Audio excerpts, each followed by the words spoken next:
Po, ano po yung naging tema ng pagtuturo last week? About? Nalimutan na agad? Ano po? Ayun, yung disiplina ng Panginoon. Siyempre, mula sa disiplina, alam naman natin na tayong lahat ay didisiplina ng Panginoon ayon sa kanyang wangis. Kung nakakalimot ka, o may nagawa kang hindi kalugod-lugod, parang magulang lang yan, di po ba? Na pagka may nagawang kasalanan o minsan di umaayos, nandoon na agad yung pagtapik at minsan pagkurot. Pagka hindi nakuha sa tapik, kurot na. Yun po. Ano ate? Tampal. Ngayon pa lang parang ubos na yung boses ko.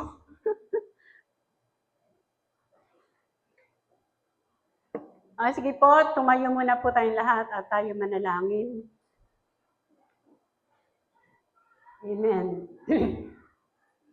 Amang Diyos na nasa langit, muli po, lumalapit kami sa iyo. Nagpupuri, nagpapasalamat sa iyong pagyakap sa amin. Naramdaman namin, Lord, yung pagkalinga mo, yung patuloy mong paggabay sa aming lahat, Panginoon.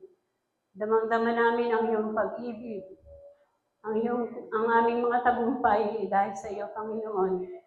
Kaya lubos ang aming pasasalamat. Dinidisiplina naman kami, Panginoon, pero nandoon yung pagkalinga, O God. Kahit kailan, hindi ka nagkulang, Lord. Lagi kang sagana sa biyaya at pagpapala. Kaya, Panginoon, hayaan mo po, nalakaran namin yung gusto mo sa aming mga buhay.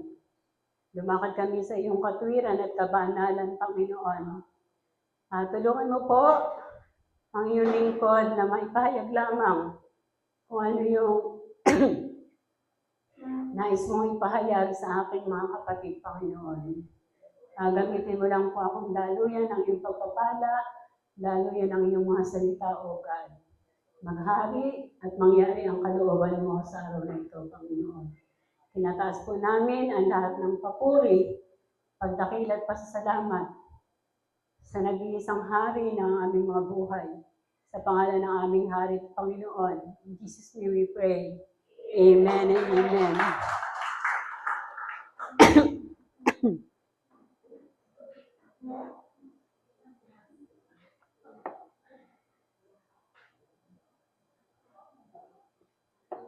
Baka yan makadalawang basong tubig ako. Amen. Muli po, dahil sa ating lesson ng nakaraan, yung pagdidisiplina. Yung ang ating pong mga pag-aaral ay tuloy-tuloy. Napapansin niyo po na konektado sa mga nagdadaang mga araw. Kaya po, ngayon mag-aaral tayong muli. At mula doon sa disiplina, tingnan natin kung ano yung binigay sa atin ng Lord ngayon. Ayan po. Natatandaan na po ba natin yung ating topic? Buong taon po yan. Pakibasa nga po ng lahat.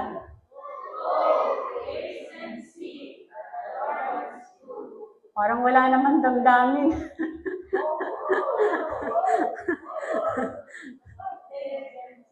Wala pala kasi si Tate. So, yun pa rin po yung ating tema, O taste and see that the Lord is good. Amen. At mula po diyan, nakita natin, nananamnam natin lagi yung mga salita niya, nakapaloob po ang mga pagpapala sa salita ng Diyos. Kaya nga po ngayon, ang topic na binigay sa atin ay Ayan, basahin muna po natin yung verse na pinagkaloob sa atin ng Lord. Sabay-sabay po nating basahin. Sige po, 1, 2, 3, go! Shout for joy, you heavens. Rejoice, you earth. Burst into song, you mountains.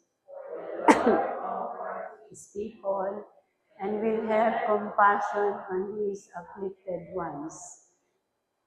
Sa Tagalog po, sige po, lahat tayo. O langit, magpuri ka sa tuwa. Lupa, magalak ka. Gayon din kayong mga bundok. Sapagkat inaaliw ni Yahweh ang kanyang hinirang. Sa gitna ng hirap ay kinahahabagan. Amen po. Nakita natin na ayan doon sa mga nakapula, sapagkat inaaliw ni Yahweh ang kanyang hinirang. Sa gitna ng hirap ay kinahahabagan. So ang Diyos po, habang tayo ay dumadaan sa disiplina, nandoon naman ang kaaliwan na binibigay sa atin ng Panginoon. Amen po? Amen. Sabi nga po, hindi ko lang matandaan kung saan yun. Pero ang Holy Spirit po ay ang ating comforter. At hindi lang po yun, He is our counselor. Kasi pag po, di ba, pag may inaaliw kang tao, meron ka ding words na binibigay sa kanya. Amen po? Kaya magkasama sila na siya yung comforter at siya yung ating counselor. Sabi po sa ang ating pong tema, ayan, yung topic ngayong araw, taste and see the God of all comfort. Nasapin at tingnan ng Diyos, ang Diyos ng lahat ng kaaliwan. Sabi po dyan, the God of all comfort. Nakita po natin yung word na all. Ibig sabihin, hindi sa maliit, hindi sa maliliit, hindi sa malalaki, hindi sa kung saan lang, kundi sa lahat. Lahat ng ating dinadaanan, nandoon yung kaaliwan na binibigay ng Panginoon. Amen po? At yung tema na ating, kung saan ating kukuhanin ng pag-aaral, ayan po sa 2 Corinthians chapter 1, 3 to 11. Ikot po tayo doon sa 2 Corinthians 3 to 11. Sabi po dyan, yung definition ng comfort. Ang sabi po dyan, means active spiritual strengthening, presence and encouragement from God during hard times rather than just soft or easy feeling. Yung Greek word na po ng comfort is parakaleo, means to step close to someone to give help or support when they are hurt. Sa Tagalog po, ang meaning niyan ay tumutukoy sa aktibong espiritual na pagpapalakas. Saan daw po? Espiritual na pagpapalakas. Presensya at pagpapasigla mula sa Diyos sa panahon ng paghihirap. Ayan po, nakita natin na ito ay mula sa Diyos. Amen po? Sa panahon daw po ng paghihirap. Sa halip na basta isang magaan o madaling pakiramdam lamang. At ang parakleo po ay nangangahulugang paglapit sa isang tao upang magbigay ng tulong o suporta kapag sila ay nasasaktan. Amen po. Hindi lang natin nakukuha yung support sa Panginoon, kundi may mga taong ginagamit si Lord. Amen po.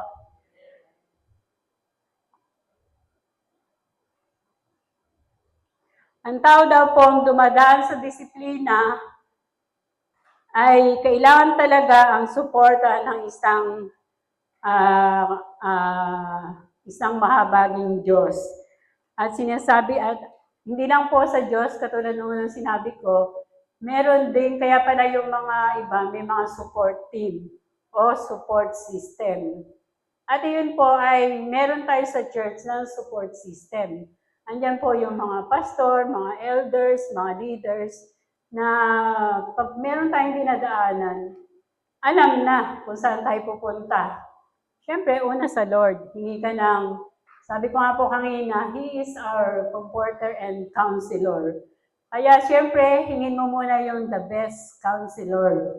Walang iba kundi si Lord.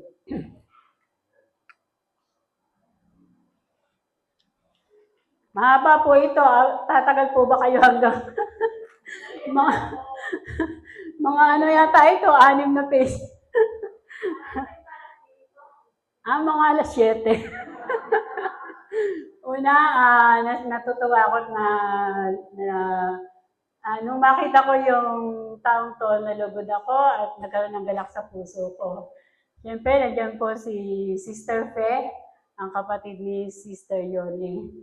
Salamat sa Lord sa nandito siya at makakarinig siya ng binigay ng Lord sa atin ngayon. Pangalawa po, nagpapasalamat ako. Sabay-sabayin ko na yung pasasalamat. Yung damit ko, courtesy of Eliza's Boutique. Salamat sa Lord. Nag-aalis lang po ng kaba, kayo naman. Okay lang daw, tamo. Sabi ko nga kanina o kahapon, sabi ko, Lord, di naman ako kakabahan kasi yung mga nandoon, mga kapatid ko, kabagang, kapamilya. So, minsan talaga hindi maiwasan pag sa Diyos ka humaharap. Amen po? Pag sa Diyos ka na talaga humaharap, nandoon talaga yung kaba. Kasi hindi naman tao lang yung gusto mong paglingkuran, hari ng mga hari. Kaya minsan natural lang, pero hanggang mamaya hindi na to. Amen. Pag mamaya hindi pa to, hindi na okay yun. Amen. Sige po, matuloy-tuloy na tayo. Yan nga po, yung binigay sa atin, yung word na, yung topic natin is, God is the God of all comfort. Kaya po, may 5 puntos na ibinigay sa atin na pag-aaralan natin ngayon about sa kung saan tayo binibigyan ng comfort ni Lord. Amen po? Sabi nga ng, yun daw mga problema, iba-ibang hugis, iba-ibang laki, minsan nasa pananaw lang ng tao. Amen po? Merong minor lang, ginagawang major. At sa ibang tao naman, kahit major na, nananatili pa rin minor. Nasa pagtanaw lang. Amen po. Kung paano mo dalhin yung mga binibigay sa'yo ng Lord, dapat matutuhan mo ito na minor lang to dahil kasama natin ang Panginoon. So may 5 bagay po na pag-aaralan natin ngayon tatalakayin para sa topic ngayong araw tungkol sa comfort na ibinibigay ng Lord. Sabi po dyan sa 2 Corinthians 1:3, praise be to the God and Father of our Lord Jesus Christ, the Father of compassion and the God of all comfort. O di po ba, talagang siya yung God of all comfort. Sabi po sa Tagalog, purihin ang Diyos at Ama ng ating Panginoong Hesukristo, ang Ama ng makaawaan at Diyos ng lahat ng kaaliwan. Ayan po, nakita natin yung sinasabi dito, Diyos ng lahat ng kaaliwan. So, ano man yung dinadaanan mo, makikita mo yung kaaliwan sa Panginoon. Amen. So, sa number 1 po tayo. Ayan. Tingnan mo, sino kaya makaka-relate dito? Kunot na kunot ang noo. Sabi po dyan, sabi nga, God is all comfort in all our troubles, sa lahat ng ating mga problema. Yun pong, parang di sa number 1, yung mga troubles na yan, yung general, yun na encounter natin araw-araw. Di po ba, yung mga problema sa bahay, problema sa pamilya, kung minsan, alitan lang ng konti, problema sa pinansyal, sa kalusugan, at sa mga pang-araw-araw nating dinadaan na problema. Sabi ko nga kanina, Iba-iba ng laki, iba-iba ng uri. Minsan akala ng iba, kung mayaman na, wala nang problema. Totoo po ba yon? O hindi po. Hindi lamang kasi nasusukat sa dami ng pera o yaman yung mga dinadala ng tao. Minsan naman, binaririnig ako, pambili na ng bigas, problema na. Amen po. Minsan ulam lang. At minsan naman, kumakain pa, iniintindi na yung uulamin na susunod. Tama po ba? O, kumakain ka pa, iniintindi mo na yung para sa hapon. So, may kanya-kanya po na talagang pasanin o dalahin. Minsan mahirap lang dahil ang problema mo ay, ito na, dahil sa consequence. Amen po? Relate na relate ako dito. Sabi nga po ni Pastor Remy kanina, sabi niya, yung topic na yon ay talaga nakaka-relate ka. Talaga po, amen. Kasi, yun na lang, salamat sa Panginoon kasi tapos na. Yun nga po, kasi ito pong, sabi nga, yung all troubles, nung panahon na maliliit pa yung mga anak ko, tapos meron pang may sakit, talaga namang ang dami kong problema dinadaanan. Pero sa mga yon, magaan pa rin. Kasi maliliit pa yung mga anak mo, kinakaya mo pa. Kaya lang minsan, may nagagawa kang hindi ayon sa kalooban ng Diyos. Kaya madalas nagiging consequence ito ng iyong ginawa. Yung mga problema na dahil na sa iyong mga ginawa. Amen po? So, sundan na po natin sa pangalawa. Meron pa po pala yung verse natin sa number 1, 2 Corinthians 1, 3b hanggang 4. The Father of compassion and the God of all comfort. For who comforts us in all our troubles, so that we can comfort those in any trouble, with the comfort we ourselves receive from God. Sa Tagalog po, ang Ama ng mga kaawaan at Diyos ng lahat ng kaaliwan, na umaaliw sa atin sa lahat ng ating kapighatian, upang maaliw natin ang nasa anumang kapighatian, sa pamamagitan ng kaaliwan na inialiw sa atin ng Diyos. Yun po pala yung, kaya inaaliw tayo ng Lord sa ating mga pinagdadaanan, ay para naman magamit yung buhay mo.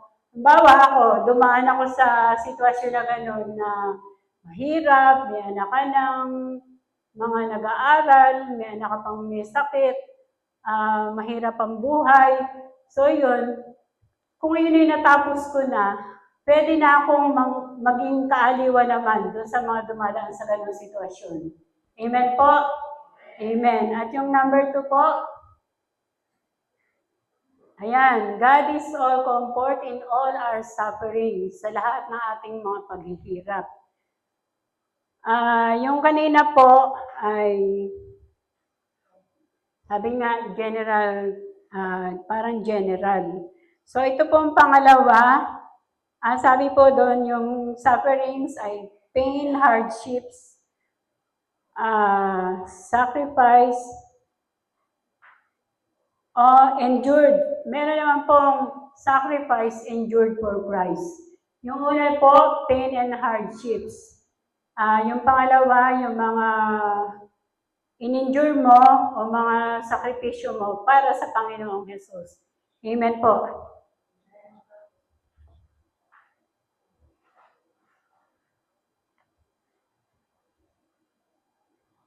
May pinaalala po sa akin dito, yung lingkod ng Diyos, yung mga lingkod ng Diyos, di po ba yung alang-alang na naghirap sila dahil para kay Kristo. Yung ating mga 12 apostoles na ginamit nung kasama ng Panginoon doon sa kanyang pagmimisyon dito sa lupa. Tapos po yung isa pa, katulad nga po nung nandito tayo sa sulat ni Pablo, yan po ay yung mga dinaanan ni Pablo sa kanyang paglilingkod. Mula sa kanyang pagmimisyon, mula sa first journey, second, third, hanggang sa nang siya ay mapapatay sa Roma. Hindi po biro, hindi madali, ika nga, yung pinagdaanan ni Apostol Pablo. Kung tayo po dito sa lupa, yung mga dinadaanan natin minsan, paghihirap o mga sufferings ay minsan maliit lang. Kumpara doon sa dinaanan ng mga lingkod ng Diyos na in-endure nila dahil yun ay ginagawa nila para kay Jesus. Amen po?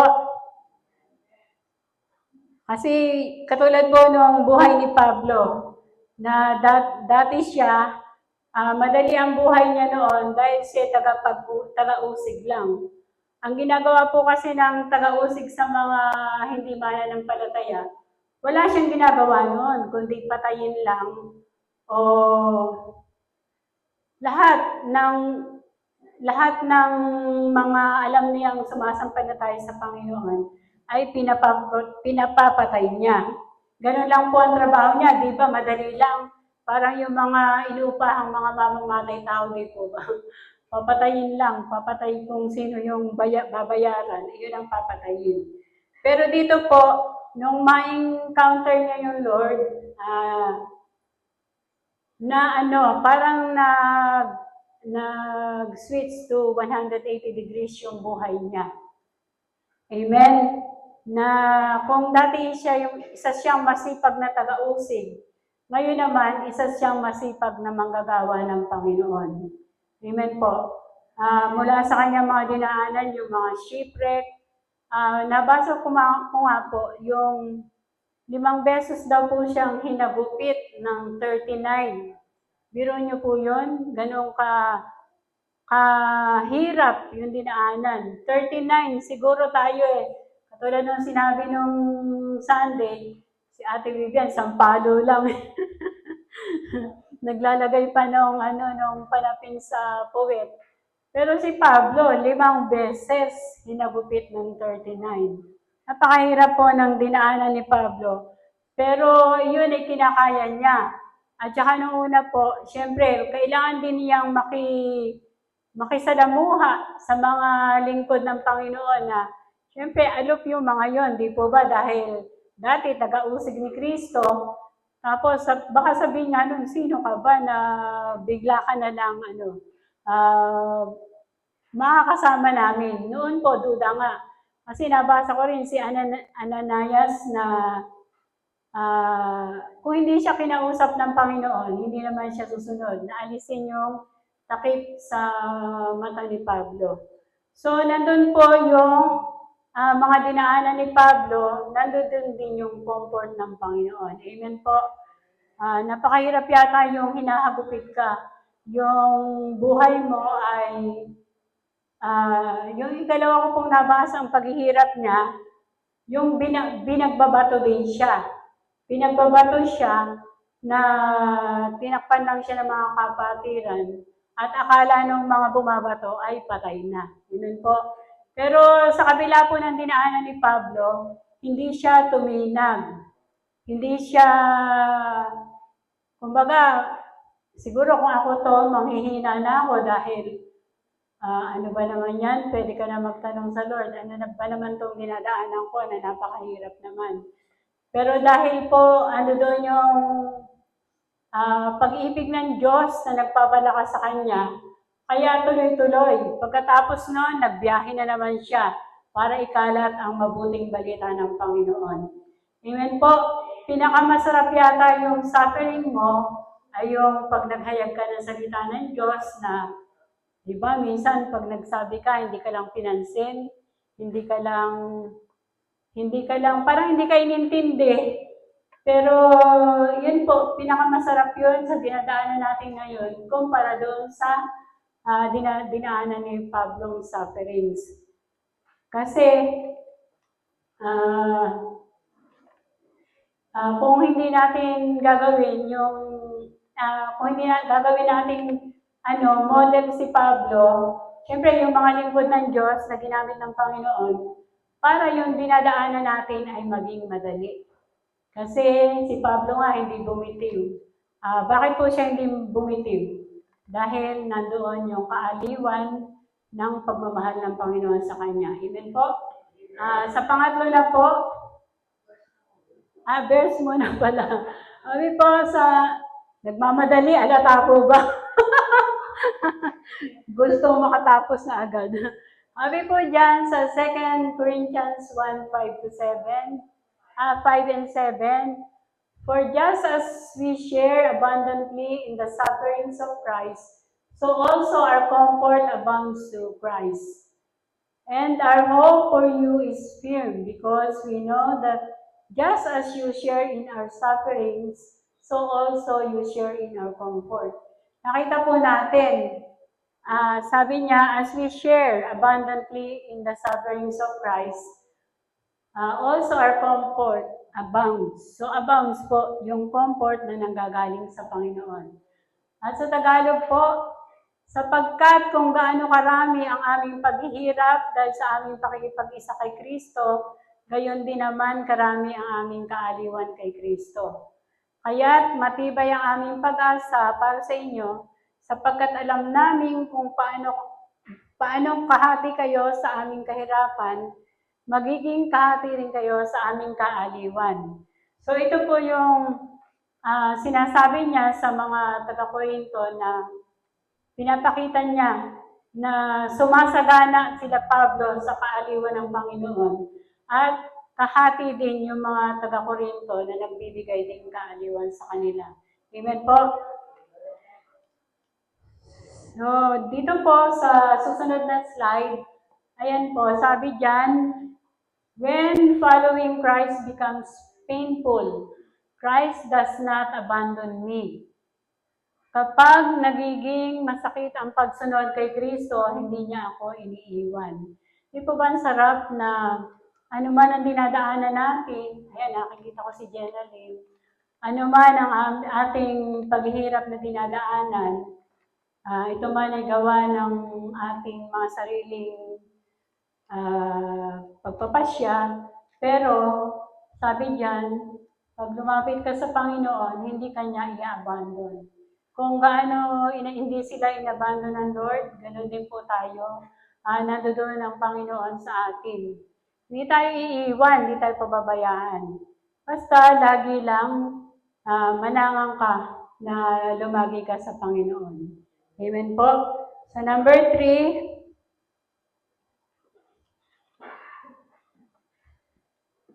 sabi po dyan, in all our distress, sa lahat ng ating pagkabalisa. Sabi ko nga po kanina, parang sunod-sunod to na dinaanan ko. Amen po. Kasi pag troubles lang, hindi ka pa tumawag sa Panginoon, yung mga troubles mo, lumalaki, nagiging sufferings na. Tapos, ito na yung huli, pangatlo, distress na. Hindi lang yung physical na katawan, mas lalo yung kaisipan. Kaya nga po sabi dito, sandali lang po.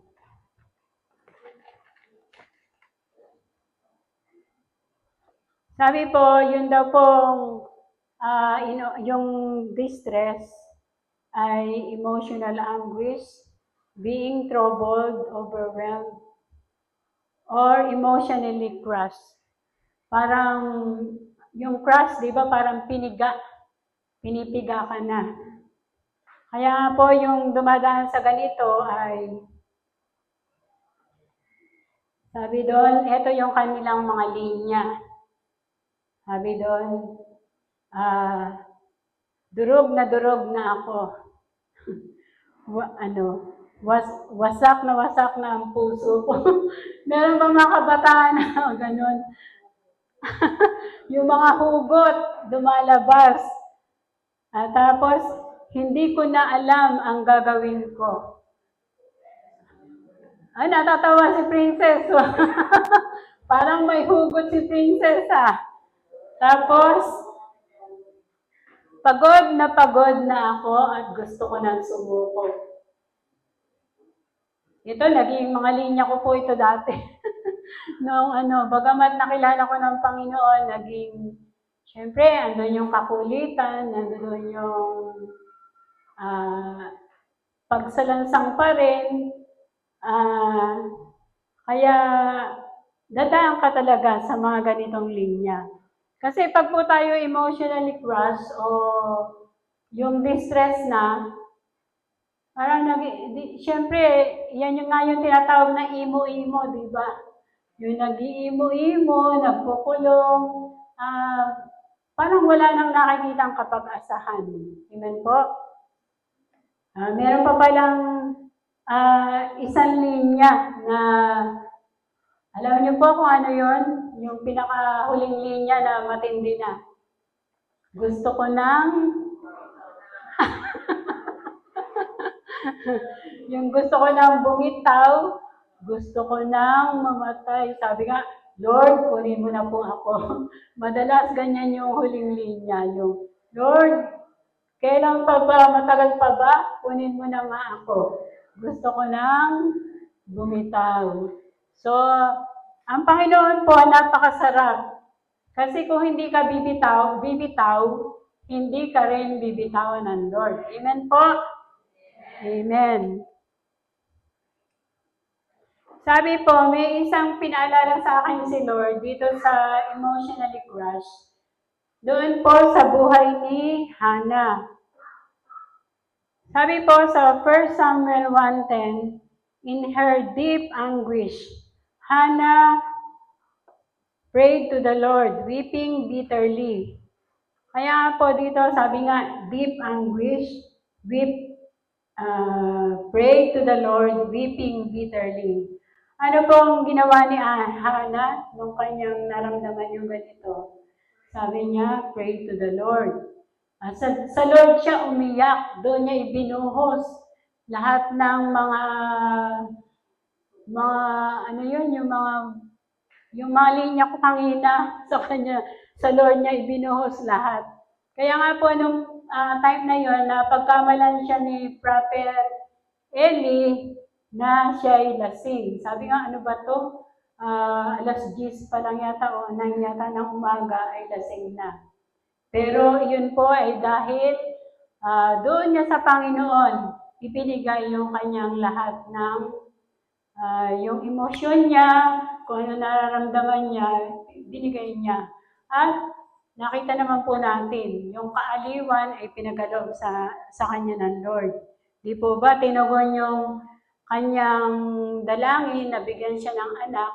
Dahil po nung panahon ngayon, alam naman natin istorya ni Hannah, na binubuli pag walang anak.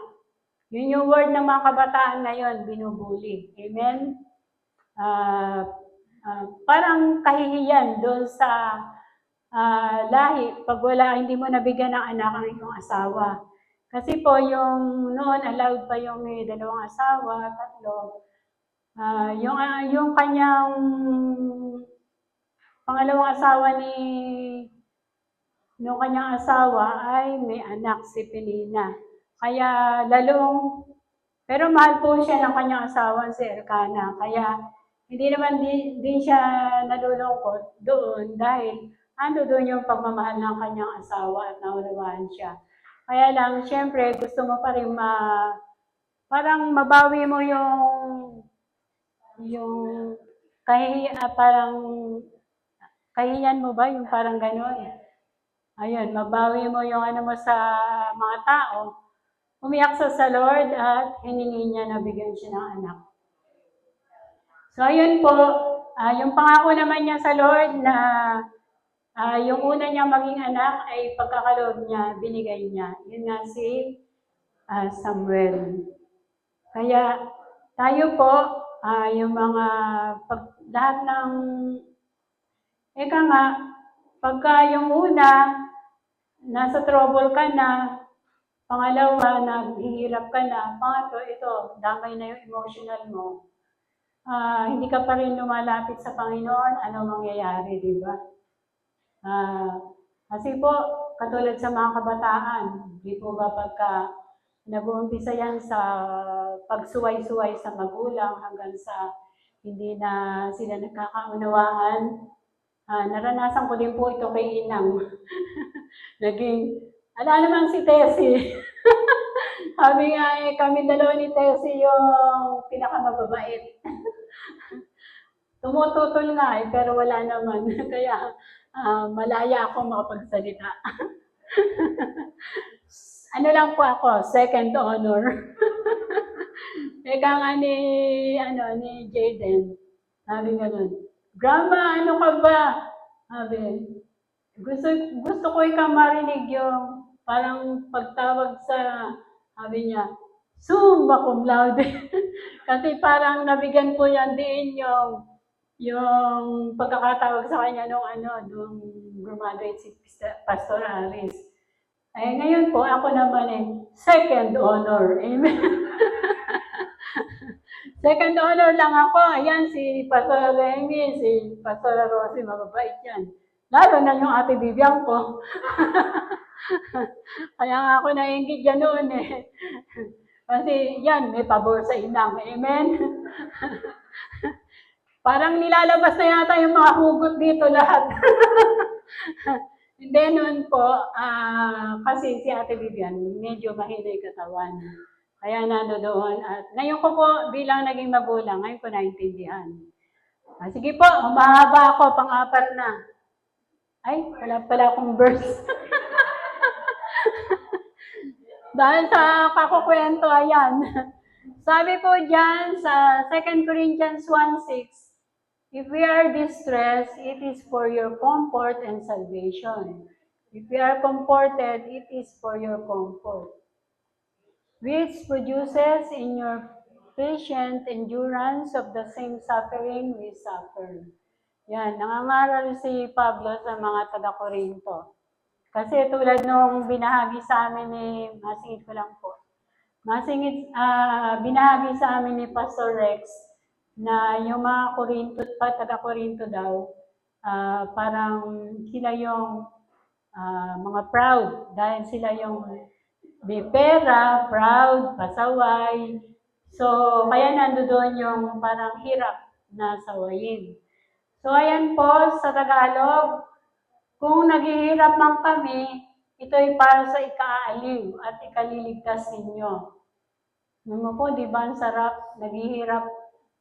Binubuhos ni Pablo dito na naghihirap talaga sila dahil sa pagsaway sa kanila.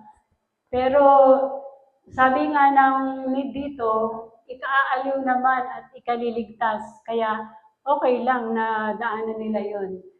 So sabi ko sa kasunod, kapag naaliw kami, kayo'y may naaaliw rin at lumalakas upang inyong matiis ang mga kapighatiang diranas ninyo tulad namin. So, paalala po ito ni Pablo na madalas po, katulad ng sinasabi ko kanina, yung support team, support system, ay una, sa Panginoon mo yung natagpuan na sinuportahan ka. Pangalawa, sa mga lingkod ng Diyos, tunay po na magiging gabay at magiging malaking tulong sa anumang inyong dinadaanan. Kaya, yung katagumpayan at yung comfort na mararanasan mo ay pag hindi ka talaga hihiwalay sa Panginoon at patuloy kang susunod. Sabi ko nga kanina, may mga instructions si Lord kasi counselor natin ang banal na Espiritu. Hindi lang po siya comforter, counselor. Sabi niya, my very present help in time of need. Kaya saan ka pa? Huwag ka na lalayo dahil nasa Panginoon lang talaga ang tulong. So, susunod na po tayo. Sabi diyan, ayan. In all our great pressure, sa lahat ng ating matinding kagipitan. So ito po, hindi na mental, talagang pressured ka na. Pang-apat na to, so, sabi dito, in our great pressure, where the burden becomes extremely heavy. Di po ba? Ang meaning extremely heavy. Mabigat na talaga. Dito po naman, ipinaalala sa akin ng Lord, hindi naman puro ako, mabibigyan ko lang ibang halimbawa.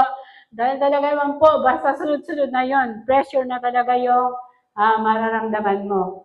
So ito po, pinaalala sa akin ni Lord, noong pagkatapos, dito po si Prophet Elijah. Kilala po natin si Elias, di po ba? Natatawa yung isang nalalaan ko. Kasi ginamit ko to sa kanya nung nakaraan. So ito po, si Prophet Elijah, pinaalala sa akin ni Lord na noong panahong meron siyang hinamon na 450 na propeta ni Baal. Sabi niya, sa isang mag-aalay sila ng sacrifice sa isang lugar at yun daw mga hain doon na nakalagay ay buhusan pa ng tubig at kung sino daw yung makapagpababa ng apoy dito sa mga haing ito ay yun ang tunay na Diyos. So tagumpay po siya doon dahil dininig ng Diyos. Sabi nga, umabot yata na alas 3 nang katatawag yung mga propeta ni Baal pero walang dumating na apoy. So si Prophet Elijah po, isang tawag lang, dumating agad yung apoy. Pero sa kabila po nito, nung nabalitaan ito ni Jezebel, kinuwento ni Ahab, ayun, sabi doon, natakot si Elias at lumayo. Sa English nga po, sabi, run for his life. Di po ba? Tumakbo na para sa kanyang buhay. Naubos na daw, sabi nga po, naubos na yung lakas. Naubos na yung lakas niya nung patayin niya yung 450 ni propeta ni Baal. Kaya dito kay Jezebel na pressure siya. Kung titingnan niyo po parang di po ba 450 yung tinalo mo. Tapos ngayon isang babae lang bigla kang nanghina at biglang tumakbo ka pa para tumakas. Pero ganun po yata pagkatapos ng katulad narinig ko na to sa kwento ni Pastor Remy noon. Pagkatapos na parang victory, nandun naman yung biglang manghihina ka sa kaprasong bagay lang. Amen po. Kaya dito, paano po siya tinulungan ng Lord? Then, nung tumakas po siya, mahaba din yung nilakbay niya, pero sa isang disyerto po siya napunta. Kaya dito, nanalangin siya. Sabi niya, ito, may hugot din si Prophet Elijah. Sabi niya, Yahweh, kunin na po ninyo ako, di ba? Hindi lang pala tayo yung may hugot, siya rin. Sabi po dito, Yahweh, kunin na po ninyo ako. Hirap na ako. Dito ata galing yung mga hugot. Sabi po dito, mabuti pa pong mamatay na ako. Grabe. Kanina po, hindi ko ito naalala. Ngayon kung nabasa na, dito pala galing yung mga hugot. Kaya sabi, lahat daw ay wala nang bago. Lahat daw yan ay nasa Biblia na. Nauulit na lang muli. Kaya dito po, pagkatapos niyang sabihin ito, nakatulog siya. Pagkagising po niya, may gumising sa kanyang isang anghel. At nung pagkagising po niya, ginising siya ng anghel, pinagluto pala siya ni Lord. Grabe, si Lord pa nagluto sa kanya. ginising siya ng isang anghel at sabi, kumain ka. Biro nyo, nagkaroon bigla doon ng mainit na tinapay sa may bato. Tapos, merong inumin sa lalagyan. So, yun po, kumain siya at nabusog. Nung mabusog, pinatulog siya ulit ng Lord at pinatulog siya ulit. Siguro medyo hindi naman sinabi kung gaano kahaba tulog niya. Ginising ulit siya. At pagkagising, pinakain po siya muli. Di ba ang sarap ng Lord na sa kabila nung hindi naman, parang yung dinadaanan niya ay nakita na niya yung kamay ng Panginoon. Pero dito sa parang maliit lang, na-pressure siya. Kaya pagkakain niya po, nagliwanag yung kanyang mata. Di po ba tayo minsan ganon? Problema ka, tapos pag napakain nagliliwanag na yung mata natin.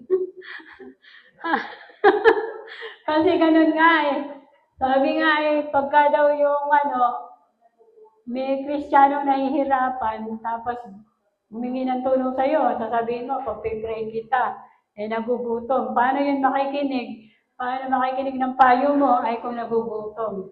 So, pakainin mo muna. Tulad ni Prophet Elijah, nung makakain, bumalik yung kanyang lakas, naging maginawa pakiramdam niya, at pinagpatuloy niya ang paglalakbay para sa Panginoon. Pero nakakatuwa po, di po ba yung nabasa natin na reward dito? Yung kinuha siya ng Lord na isinakay sa karwahing apoy na sabi nga, hinihila din ng kabayong apoy tapos inakyat sa langit. So sa mga dinadaanan po natin, talagang grabe yung kaaliwan na binigay ng Lord, di po ba? Na kinuha ka na para hindi ka na mahirapang muli. Pero huwag naman po nating naisip muna na kuhanin na tayo ng Lord. Baka marami pa tayong gagawin dito sa lupa. Hingin lang natin muna yung comfort ng Panginoon at yung kanyang nais sa ating buhay. Amen po? Ayan po yung verse dyan. We do not want you to be uninformed, brothers and sisters, about the troubles we experienced in the province of Asia. We were under great pressure far beyond our ability to endure, so that we despaired of life itself. Sabi po, di ba ang ganda? Under great pressure. Napakatinding pressure talaga yung dinaanan nila Pablo. Basahin niyo po yan, diba? Mababasa niyo po dun sa gawing Acts 13, pataas. Makita po niyo, inspiring ang buhay ni Pablo para makita niyo yung masarap maglingkod sa Panginoon. Sabi po sa Tagalog, hindi namin ibig na di ninyo malaman, mga kapatid, ang tungkol sa mga kapighatian na naranasan namin sa Asia. Sapagkat lubha, tingnan niyo po, di ba? Lubha kaming nabigatan ng higit sa aming kaya. Higit daw po sa kanilang kaya. Naalala ko po si Pastor Otan, masarap daw po.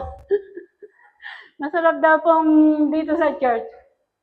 Mababa lang, maiano mo ng kamay mo. So ayan po, pinakita sa atin, lubha kaming nabigatan ng higit sa aming kaya. Tayo po, alam naman natin na yung dinadaanan natin ay hindi rin naman bibigay sa atin ng Lord kung hindi natin makakaya. Kasi nandyan lagi ang tulong ng Panginoon. Katulad po ng mga dinaanan ko, nandito ako ngayon sa harap nyo dahil tinulungan ako ng Lord. Amen po? Sa number 5 na po tayo sa huli. Sabi po dyan, in all our deadly peril, sa lahat ng nakamamatay na panganib. Basahin muna nga po natin yung verse. Sabi po sa 2 Corinthians 1:9-10, Sa 9 po, indeed, we felt we had received the sentence of death. Yan mo po, di ba? Sentence of death na yung humarap sa kanila. But this happened that we might not rely on ourselves, but on God. Grabe po, di ba? Who raises the dead. Hindi na sila nasa sarili lang nila, kundi sa Panginoon na sila nagre-rely. Sabi dyan sa verse 10, He has delivered us from such a deadly peril. And He will deliver us again. On Him we have set our hope that He will continue to deliver us. Napakasarap po na naranasan na nila yung mga hirap na dinaanan na muntik-muntikan na silang mamatay.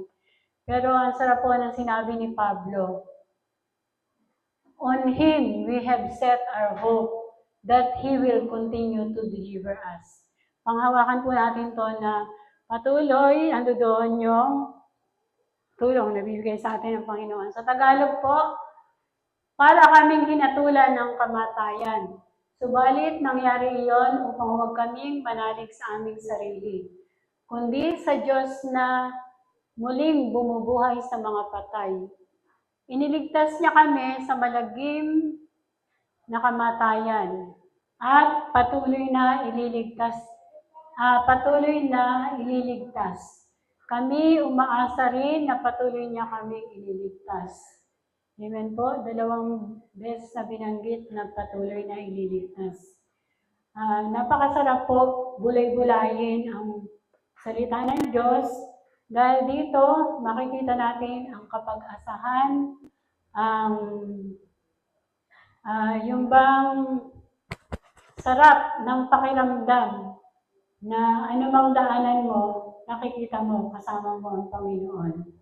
May mga hugot-hugot man tayo, ano man yung dinadaanan natin, basta alam natin kasama natin si Lord. Ito po, isang maikling huling example na binigay sa atin ng Lord ay si Esteban. Anong panahon po na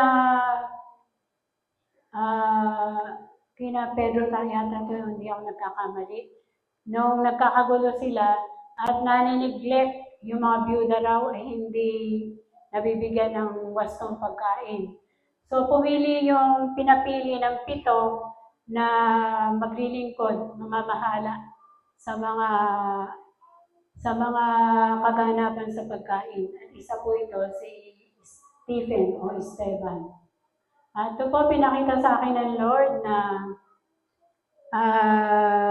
yung dinaanan po ni Esteban. Sabi po, si Esteban daw po ay puspos ng banal na espiritu. Nung panahon po yun, ay binabato siya. Kasi marami nang naiinggit. Kasi nga, parang sa nabasa ko pong pagpipreach niya, masagasaan na yung masasagasaan. Wala siyang, yung bang katotohanan, yun ang pipreach niya. Wala siyang pinagsasaalang-alang, kundi para makita ng tao kung ano yung katotohanan at yung mabuti na mangyayari pag nagdepende kayo sa Lord. So marami pong nagalit sa kanya. Siyempre yung mga Sanhedrin, ito po yung mga tao na yung mga itinuturing na banal-banal sila nung panahon doon sa Roma. Kaya nagalit po yun, kumuha sila ng mga mag-aakusa kay Stephen at doon po nag-umpisa yung pinagbabato siya. Sabi po, nung pinagbabato na siya, ngunit si Esteban, na puspos ng banal na espiritu ay tumingala sa langit at nakita niya ang kaluwalhatian ng Diyos at si Jesus na nakatayo sa kanan ng Diyos, Ama. At tapos, sinabi niya ito sa mga tao, ngunit nagsipagtakip lang ng tenga. Biro niyo po, nakita na yung kababalaghan, nagsipagtakip pa ng tenga. Ayaw nilang marinig yung katotohanan. Tapos, kinaladkad siya at pinagbabatong tuloy-tuloy.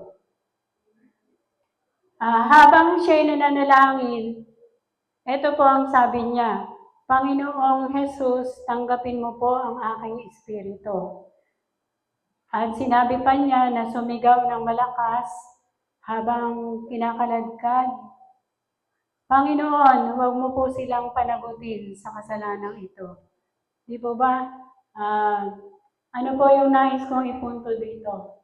Yung sa matinding, hindi po ba, madali po ba yung binabato ka?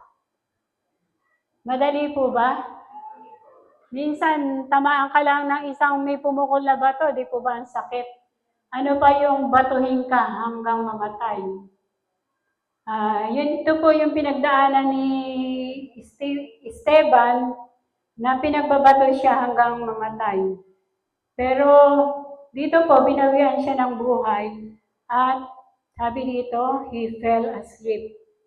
Di po ba na ang pinakita sa akin ng Lord dito, sa matinding pressure, sa matinding deadly peril, nandoon yung kanyang comfort.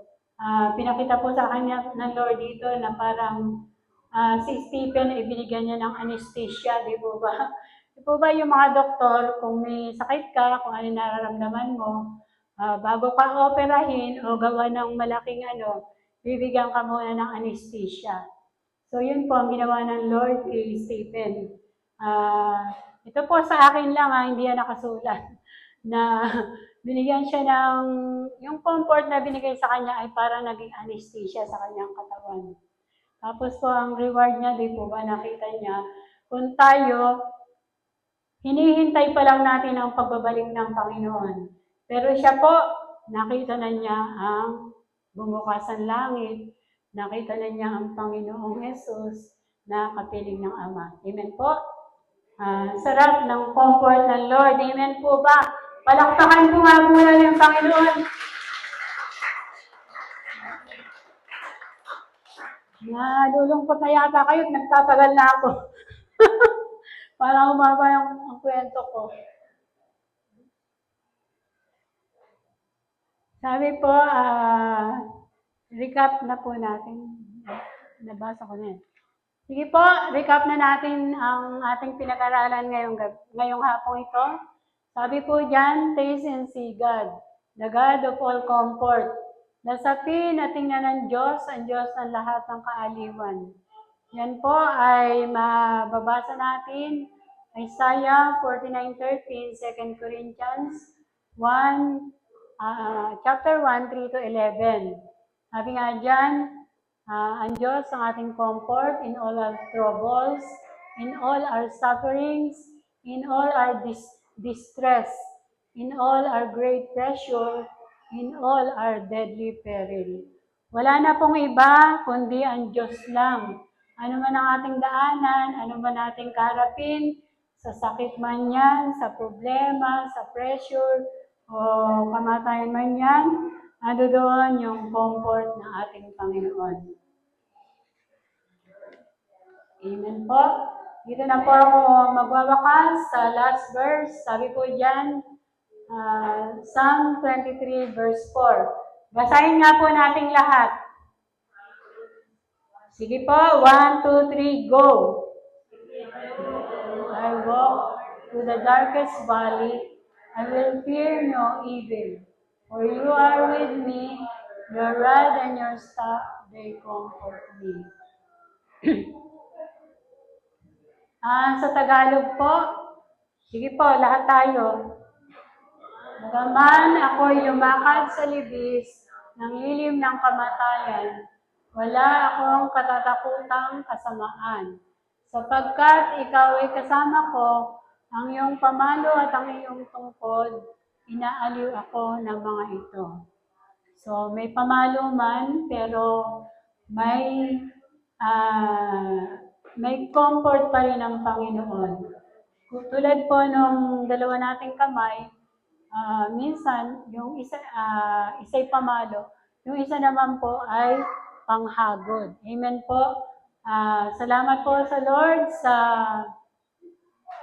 sa pagkakataon na makapagbahagi ng kanyang salita. Tunay po na Sabi ko nga, may dinagdag sa aking verse si Lord, yung Philippians 1:21 na to live is Christ and to die is gain. Ang buhay natin dito pa lang sa lupa, mamuhay na tayo para may Kristo. At yamang ang kamatayan pa rin sa atin ay kapakinabangan. Amen po! Sige po, salamat po. Si Pastora na po ang bahalang magdadag. Sa Diyos po ang lahat ng papuri at kasalamat.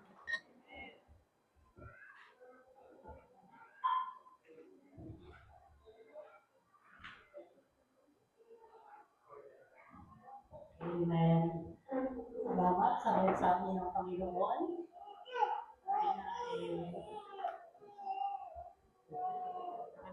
Ano man ang maaari namin Nakalimutan mo, may mic. Ay, ganun ba? ayaw natin bumitaw sa Hindi, kasalanan. dinodoble para Ayaw malakas. natin sumunod. Pero sa lahat ng yun, nandun yung kaaliwan at tulong ng Panginoon. Ilalagay natin ito sa personal na buhay, sa personal na lakad natin sa Panginoon. Una, maaari ka magkaroon ng problema. Pero kung malaki ka, hindi ka sumunod sa Diyos. Ayaw mo pa rin magpatulong sa pride. Ayaw mo magpatulong. Ang susunod ang mga natin, magiging paghihirap ka. Amen? Yung problema mo na hindi nagkakaroon ng solusyon na galing sa Diyos, patuloy na magiging paghihirap. Ang paghihirap na yan, ayaw mo pa rin bumitaw. Magmamalaki ka pa rin sa Diyos. Yan ay magiging pagkabalisa. Yung nakalimutan ko, yung pride goes before distraction. Dapat babanggitin ko yung nakalimutan ko. Pero pakiramdam mo, hindi ka nagkakaroon ng kapahinga. Amen. Dahil walang kapayapaan na manggagaling sa Diyos. At yung pagkabalisa na yan, kasamahan pa yan ng matinding pressure o kasimpihan. Pag ganyan na ang sitwasyon ko, bakit dumating ka sa panglima? Kukunin ka na nito. Ganun ba yung gusto niya? Hindi ka ako sa programa ng Diyos, sa buhay mo sa iyong pamilya, pero kukunin ka na ni Lord. Dapat may pagkatuto. Kung sa una pa lang natuto ka na, hindi ka nadadaan sa 2, 3, 4, 5, na gusto mo na, hinihingi mo na kay Lord na kunin ang buhay. Amen? Amen. Magpasakot tayo, nakaraan, may disiplina ang Lord. Magpasakot tayo. Bagamat nandun ang tulong at kaaliwan na manggagaling sa Diyos, matuto na tayo na magpasakot at sumunod para hindi lang pahirap ng pahirap. Kung mapapansin ninyo, pahirap ng pahirap ang dadaanan ng isang mananampalataya na hindi natututo, na hindi sumusunod at hindi nagpapasakot sa Diyos. Pero ano sabi ng Panginoon, dumaan ka man sa libis ng kamatayan, sa lilim ng kamatayan, nandun may pamalo ang Diyos. Pero yung pamalo ng Diyos, your rod will comfort you. Yung pamalo ng Diyos, hindi para ikaw ay parusahan. Ito ay para iparanas sa iyo na sa daan mo ng libis ng kamatayan, alam mo yung pamalo ng Diyos ay magpagalit sa iyo sa relasyon sa Kanya. Diba? Your rod and your staff, they will comfort you.